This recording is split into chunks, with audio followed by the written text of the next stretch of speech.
वंदे पुरुषोत्तमम। वंदे पुरुषोत्तमम। आज हम 342वें सत्संग ऋत्विक सम्मेलन में परम पूज्यपाद श्री श्री आचार्य देव के आशीर्वचन के कियदंश पाठ करेंगे।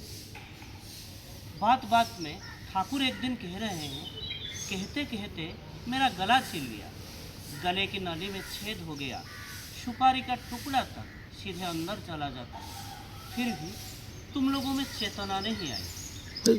ठाकुर ने कहा, तुम्हारा ठाकुरत्व न जागे तो कोई तुम्हारा केंद्र भी नहीं, ठाकुर भी नहीं है। मैंने अपने हिसाब से समझने की कोशिश की कि ये ठाकुरत्व विषय आखिर क्या है। मैं जो समझता हूँ, ठाकुर के गुण, अवस्था, प्रकृति, उनके भाव जिसके चरित्र में प्रकाश न पाए, वस्तुतः कोई भी उसका केंद्र नहीं है, कोई भी उसका ठाकुर नहीं है। ठाकुर के गुण, अवस्था, प्रकृति जो है, मानवता, मर्मज्ञता, दया, करुणा, सहानुभूति, सहनशीलता आदि जब तक किसी के भीतर उद्भासित या परिलक्षित नहीं होते, तब तक उसके भीतर ठाकुर नाम के कोई नहीं है। वह केवल अपने ही मन की ध्यानी में घूमता फिर रहता है मात्र।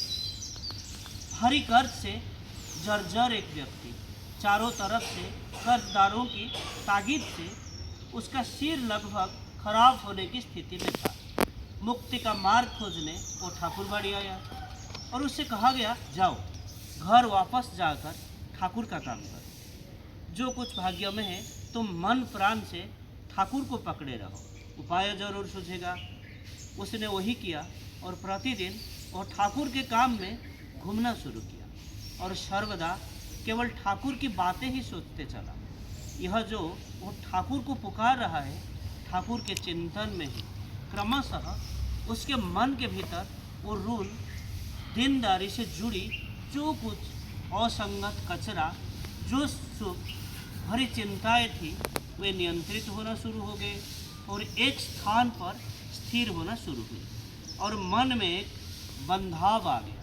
और उस स्थिर चिंतन से उसने निर्णय लिया, सोयाबीन के दूध से जो छेना बनता है, जिसे टोफू कहते हैं, वह उस चीज़ का व्यवसाय करेगा।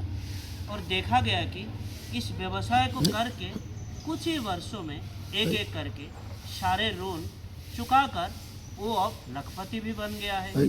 अतः मन जब शांत होता है, केवल तभी हम लोग क्या करना होगा उस दिशा को खोज पाते हैं। तो आज के लिए इतना ही। वंदे पुरुषोत्तमम। वंदे पुरुषोत्तमम। जय गुरु। जय गुरु।